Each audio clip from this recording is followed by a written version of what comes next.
Kembali lagi bersama saya, Sayyid Mukhlasin. Video kali ini dibuat untuk memenuhi tugas UTS mata kuliah Hukum Ekonomi Syariah kelas B. Pada kesempatan kali ini, saya akan memaparkan jawaban-jawaban atas pertanyaan yang telah diberikan oleh Bapak Bahtiar Effendi ME selaku dosen mata kuliah Hukum Ekonomi Syariah. Langsung saja kita mulai dari pertanyaan yang pertama.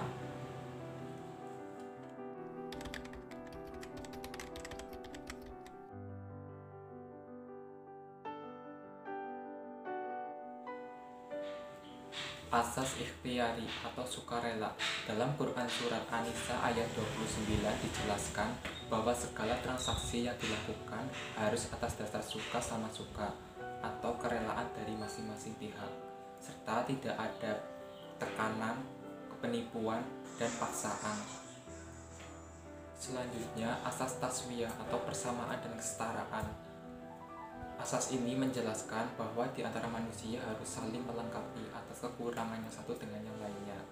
Dalam melakukan kontrak, para pihak menentukan hak dan kewajiban masing-masing dengan didasarkan pada asas persamaan dan kesetaraan. Di dalam kontrak tidak boleh ada kezaliman yang dilakukan, karena kedua belah pihak mempunyai kedudukan yang sama antara yang satu dengan yang lainnya, atau kesetaraan antara pihak satu dengan pihak yang lainnya. Selanjutnya, asas amanah atau menepati janji. Mengandung arti para pihak yang melakukan akad dituntut harus amanah, misalkan memegang rahasia atau menyampaikan informasi yang sebenarnya, tidak berbohong.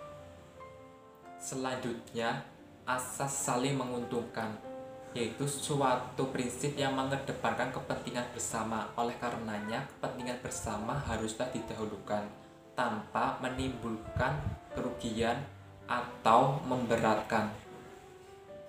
Selanjutnya, asas ikhtiyati atau kehati-hatian, yaitu setiap akad dilakukan dengan pertimbangan yang matang dan dilaksanakan secara tepat dan cermat.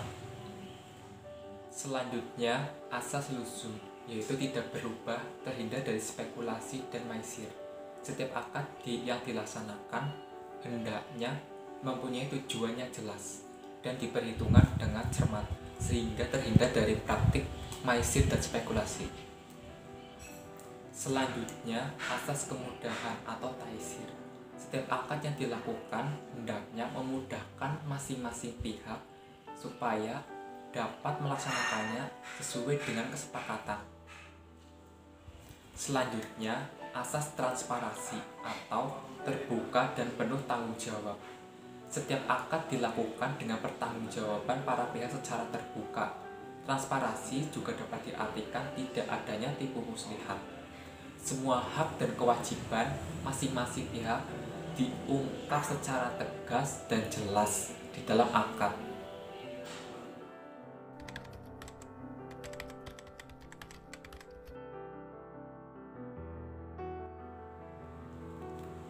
Al-aslu fi mu'amalati al-ibahatu illa an yadulla dalilun ala tahrimiha.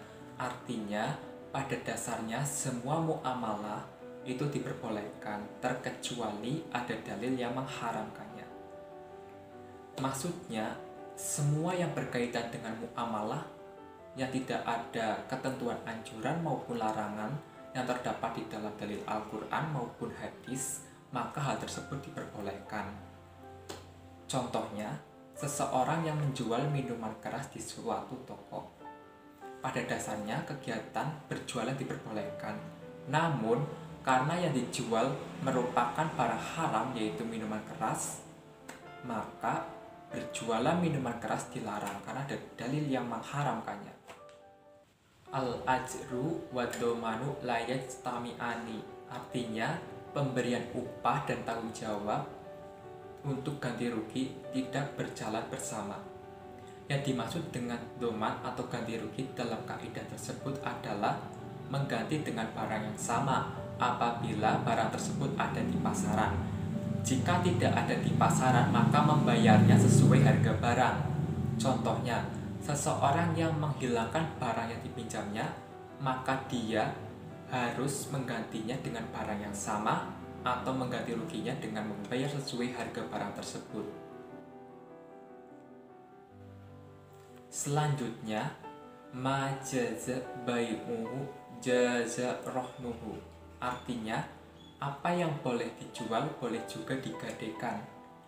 Maksudnya, kebanyakan barang yang bisa dijual bisa juga digadaikan, seperti sepeda motor, mobil, dan lainnya. Namun, meskipun demikian, tetap ada pengecualian.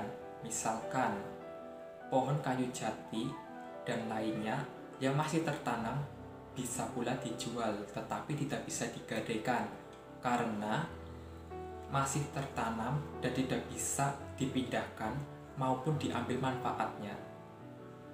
Contohnya, seseorang memiliki sepeda motor. Karena orang tersebut memiliki beberapa sepeda motor, maka orang tersebut menggadaikan salah satu sepeda motornya. Penggadaian barang tersebut diperbolehkan karena sepeda motor selain bisa dijual, bisa juga digadaikan. Selain itu, sepeda motor juga dapat diambil manfaatnya oleh orang yang menggadainya.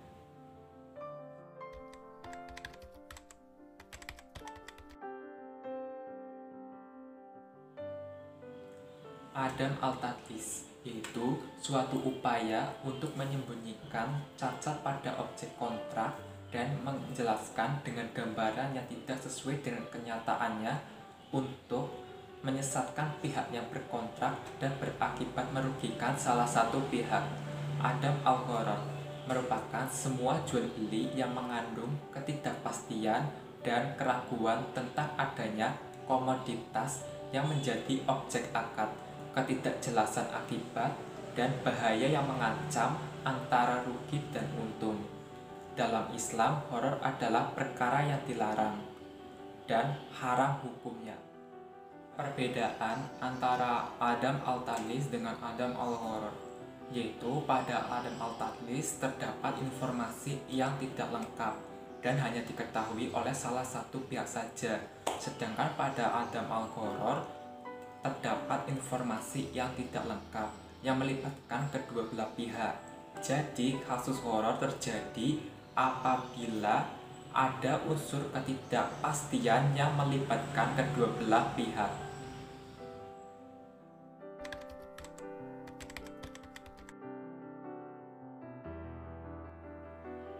Akad dikatakan sah apabila suatu akad telah terpenuhi rukun dan syaratnya. Akad dikatakan fasad atau dapat dibatalkan apabila suatu akad yang telah memenuhi rukun dan syaratnya, tetapi ada hal yang merusak akad tersebut karena pertimbangan maslahat. Dan akad dikatakan batal atau batal demi hukum apabila akad yang dilakukan kurang atau tidak terpenuhinya rukun dan syaratnya.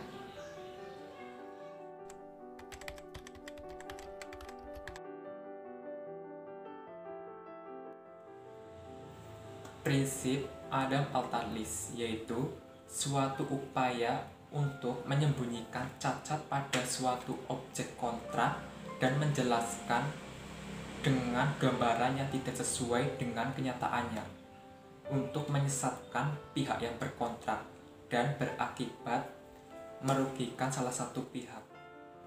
Selanjutnya, prinsip Adam al-Gharar merupakan semua jual beli yang mengandung ketidakjelasan atau keraguan tentang adanya komoditas yang menjadi objek akad, ketidakjelasan akibat, dan bahaya yang mengancam antara untung dan rugi. Dalam Islam, horor merupakan perkara yang dilarang dan haram hukumnya. Selanjutnya, Adam al-Maisir, yaitu tidak boleh mengandung unsur judi atau adu nasib, baik dengan uang atau benda, dan dapat disebut sebagai upaya mencari laba dengan jalan untung-untungan, yaitu dengan cara menerka dan mensyaratkan pembayaran terlebih dahulu.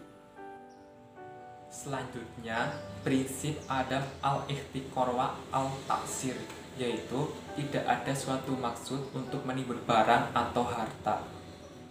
Selanjutnya, prinsip Adam al-Zulm, artinya aniaya atau kezoliman. Kezoliman adalah kebalikan dari keadilan. Oleh karena itu, Islam sangat ketat dalam memberikan perhatian terhadap perkara kezoliman. Selanjutnya, prinsip musyarakah, yaitu kerjasama antara dua pihak atau lebih yang masing-masing pihak memberikan kontribusi dana atau modal, dan keuntungan serta resikonya ditanggung bersama. Selanjutnya, prinsip al-bir wa al-taqwa, yaitu setiap dalam mengawali kegiatan jual beli maupun hal yang berkaitan dengan ekonomi harus diniatkan untuk tolong-menolong dalam kebaikan dan takwa. Selanjutnya, prinsip takaful al-istimai, yaitu proses lalu lintas pemindahan hak milik harta atas dasar kesadaran solidaritas sosial untuk membantu memenuhi kebutuhan satu pihak dan pihak lainnya, serta atas dasar tanggung jawab bersama dan maslahat umum yang lebih bermakna bagi kehidupan yang lebih luas. Selanjutnya, prinsip Adam al-riba, yaitu merupakan suatu pengambilan tambahan baik dalam kegiatan jual beli maupun pinjam meminjam secara batil yang tidak diperbolehkan dalam prinsip muamalah dalam Islam. Demikian penjelasan yang dapat saya sampaikan, kurang lebihnya mohon maaf apabila ada salah kata maupun penjelasan yang kurang tepat. Apabila ada masukan silahkan ditulis di kolom komentar. Terima kasih atas kesempatannya. Billahi taufiq wal hidayah. Wassalamualaikum warahmatullahi wabarakatuh.